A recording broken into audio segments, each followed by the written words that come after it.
Over the past month, the news and updates about Crash Bandicoot 4's PvP Wumpa League has been quite confusing and overall dramatic. Let's talk about it. Whoa!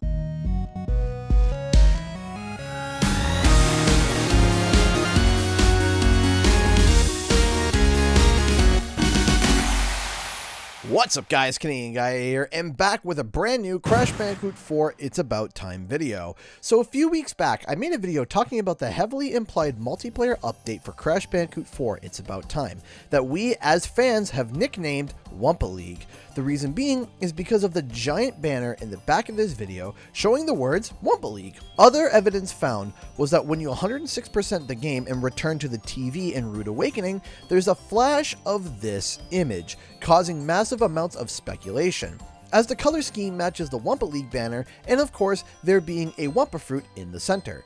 There is a number of interesting facts around this, and if you want to check out the video, you can click the card in the top right corner. However, shortly after the video was posted, a leaker by the name of Liam Robertson had come forward claiming that he had inside information about said Wumpa League, but it was not positive news. Liam claimed that his source told him that Wumpa League was actually shelved back in November when the initial sales of Crash Bandicoot 4 had come in, basically saying that Activision was not really impressed with how the game performed. Now, Liam puts his content on Patreon, then later on releases it on his channel. But at this point in time of me making this video, he has not released the video publicly. Liam has also come forward and said that another source had told him conflicting information.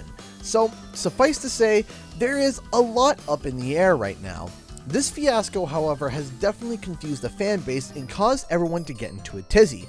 People on Twitter, Discord, Facebook, you name it, across the board were all kinds of freaking out. But again, I was doubtful. Now, no hate or disrespect to Liam at all, because in fact he did privately send me the video, but something was not sitting right with me. First things first, the game being shelved back in November doesn't make sense, because this post that Crash Bandicoot had posted, the post about Wumpa League, was dropped on November 30th, and this was a big post to casually drop.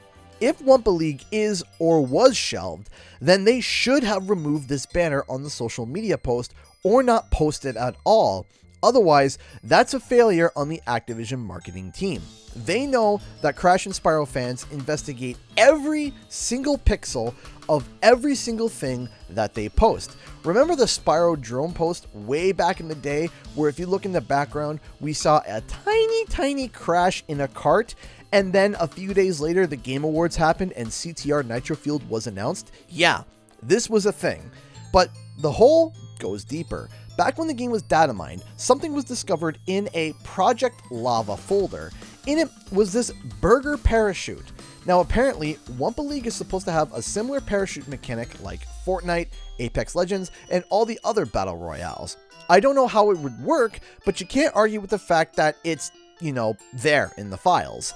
Now, when the announcement for the next-gen consoles had come along, there was a press release that came out that said the following quotes, quote, "Activision to celebrate an unforgettable 25th anniversary all year long.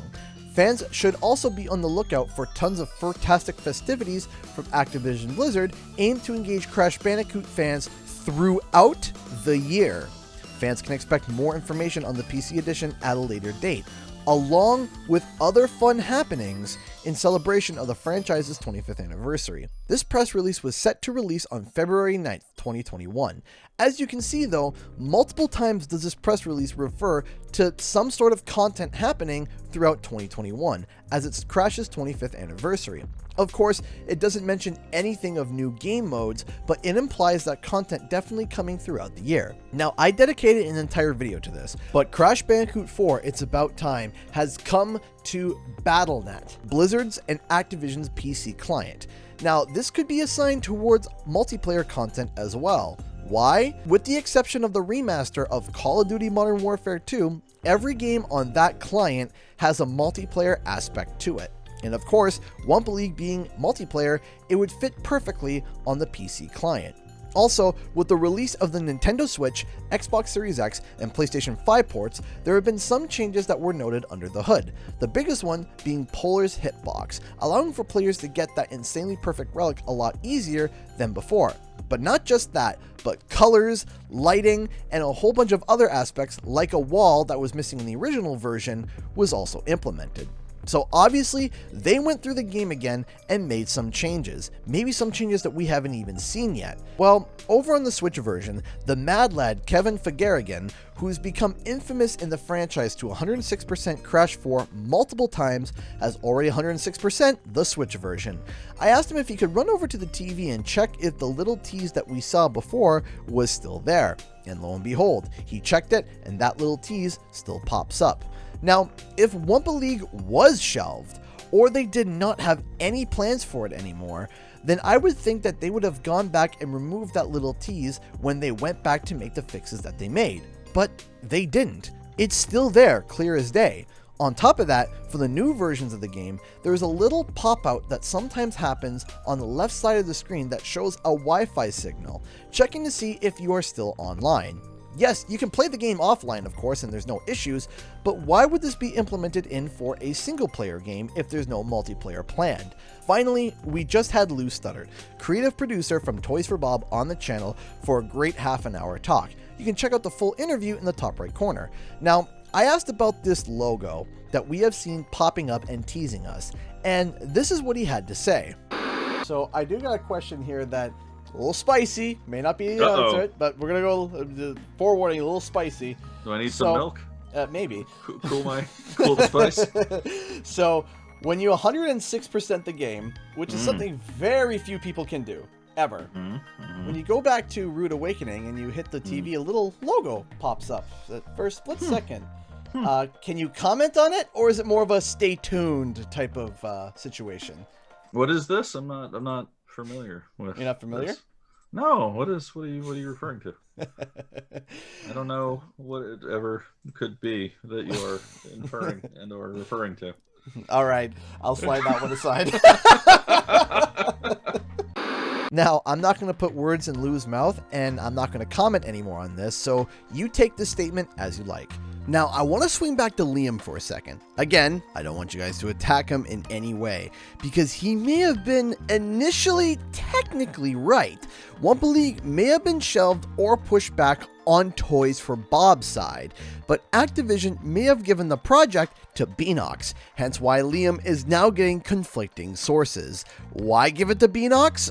I'm not sure, I'm not a game developer. But overall, the stance of Wumpa League, or whatever this multiplayer game is being called, being cancelled, shelved, or canned just doesn't add up to me.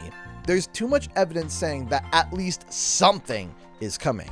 But what is that something?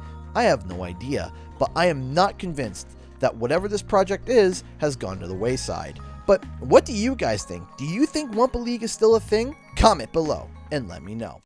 Thank you so much to all those who not only support the channel, but myself and my family. Because of your contributions, I'm able to do this full time. If you'd like to support the channel, please consider clicking the join button or becoming a Patreon with the link in the description. I also live stream every Thursday and Friday at 7 p.m. Eastern Standard Time. Come on by and say hi. Again, thank you to everyone, and I'll see you guys in the next video and or live stream.